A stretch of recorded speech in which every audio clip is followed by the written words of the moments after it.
Hello everyone, welcome to deserving India. और दोस्तों, आज के इस लेक्चर में हम बात करेंगे वर्ल्ड लंग कैंसर डे की। आखिर अचानक से हम वर्ल्ड लंग कैंसर डे की बातें क्यों करने लगे हैं? ऐसा इसलिए करने लगे हैं क्योंकि आज है 1 अगस्त और 1 अगस्त को ऑब्जर्व किया जाता है वर्ल्ड लंग कैंसर डे को। अभी देखिए, कैंसर एक बहुत ही आत्मघाती रोग की तरह प्रतीत हो रहा है। अभी तक जितनी भी साइंटिस्ट कम्युनिटी है जो मेडिसिन के क्षेत्र में काम करते हैं, इसके लिए कोई अचूक दवा या फिर वैक्सीन का खोज नहीं कर पाए हैं। क्योंकि अभी हम 2024 में जी रहे हैं, जहाँ पे हम लोगों ने कोरोना जैसे जानलेवा बीमारी का हल ढूंढ लिया है, लेकिन हमें अभी तक ये समझ में नहीं आ रहा है कि कैंसर का इलाज कैसे ढूंढा जाए। अलग अलग टेक्निक्स की बात होती है, लेकिन at the end of the day हम उस कंक्लूजन तक नहीं पहुंच पाते। चलिए चलते अगले स्लाइड के ऊपर। तो यहाँ पे हम देखेंगे कि वर्ल्ड लंग कैंसर डे को ऑब्जर्व किया जाता है 1 अगस्त को। ये डेडिकेटेड है अवेयरनेस फैलाने के लिए लंग कैंसर के बारे में, इट्स प्रिवेंशन एंड ट्रीटमेंट। किस किस के बारे में, इसको कैसे रोका जा सके, कैसे अवेयरनेस फैलाया जा सके और इसको ट्रीटमेंट कैसे किया जा सके। इसको अवेयरनेस और एडुकेशन क्या काम है भाई इसका? सबसे पहला काम ये है, वर्ल्ड लंग कैंसर डे को ऑब्जर्व करने के पीछे जो हमारा पहला मोटिव है वह है कि अवेयरनेस फैलाना और लोगों को एडुकेट करना। World lung cancer day aims to educate the public about the risk factors, symptoms और early detection of lung cancer. मतलब कि सबसे पहले हम उसके फैक्टर्स को समझेंगे, उसके साथ साथ उसके सिम्टम्स को समझेंगे। समटाइम्स होता क्या है कि जनरली कैंसर के 3 स्टेजेस होते हैं, first, second and third. First वाले में तो बिल्कुल पता नहीं चलता है, सेकेंड वाले में थोड़ा बहुत हमें आइडिया होता है लेकिन हम करते इग्नोर।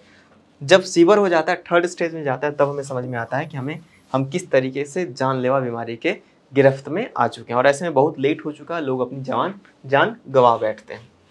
तो सिम्टम्स को समझना बहुत ज़्यादा जरूरी है और किस तरीके से उसको डिटेक्ट करके उसको ठीक किया जा सके। ये हाईलाइट करता है importance of regular screenings for at risk individuals and promotes understanding of the disease impact of the patients and families. तो ऐसी बात तो है नहीं कि अगर किसी को कोई बीमारी हुई है तो सिर्फ उस पेशेंट को इम्पैक्ट करता है, पूरी की पूरी फैमिली को इम्पैक्ट करता है। अभी के टाइम पे आगे बढ़े, नेक्स्ट पॉइंट को हम समझेंगे प्रिवेंशन और एडवोकेसी। आखिर इसको प्रिवेंट कैसे किया जा सके, ये भी एक महत्वपूर्ण मोटिव है इस डे को ऑब्जर्व करने का। तो जो दिन है एम्फसाइज करता है इसके प्रिवेंटिव मेजर्स को लेकर कि किस तरीके से इसको प्रिवेंट किया जा सके और लोगों में बताना कि किस तरीके से आप जो टबैको को इनहेल करते हैं वो आपके लिए कितना ज़्यादा नुकसानदायक है। और इसी के साथ साथ ना कि सिर्फ आपके बॉडी के लिए, आपकी जान के लिए, इन्वायरमेंटल पॉल्यूटेंट्स में भी बहुत ही इंपॉर्टेंट रोल प्ले करता है। ये ऐसे ही बताता है किस तरीके से फंडिंग को इंक्रीज किया जा सके, किस चीज़ के लिए, रिसर्च के लिए, better access for to treatment options, और उसके लिए जो कि अफेक्टेड ऑलरेडी हो चुके हैं इस बीमारी से, उनको किस तरीके से हम और भी सेफ्टी मेजर्स अवेलेबल करा सकें। इसी के साथ साथ सपोर्ट और रिसोर्स की अगर मैं आपसे बात करूं तो ऑब्जर्वेंस प्रोवाइड कराता है। अपॉर्चुनिटी किस बात के लिए? सपोर्ट प्रोवाइड कराता है लंग कैंसर पेशेंट्स को और उनके फैमिलीज को।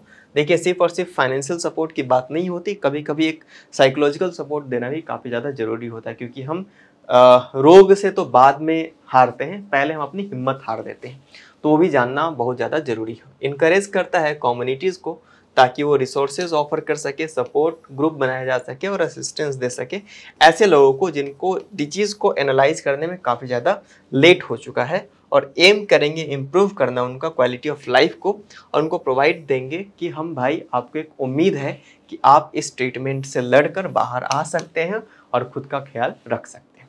तो ये पूरा लेक्चर था एक इम्पोर्टेंट डे के ऊपर जो कि था वर्ल्ड लंग कैंसर डे। तो इस लेक्चर में फिलहाल इतना ही, अब मिलेंगे नेक्स्ट लेक्चर में। Thank you very much.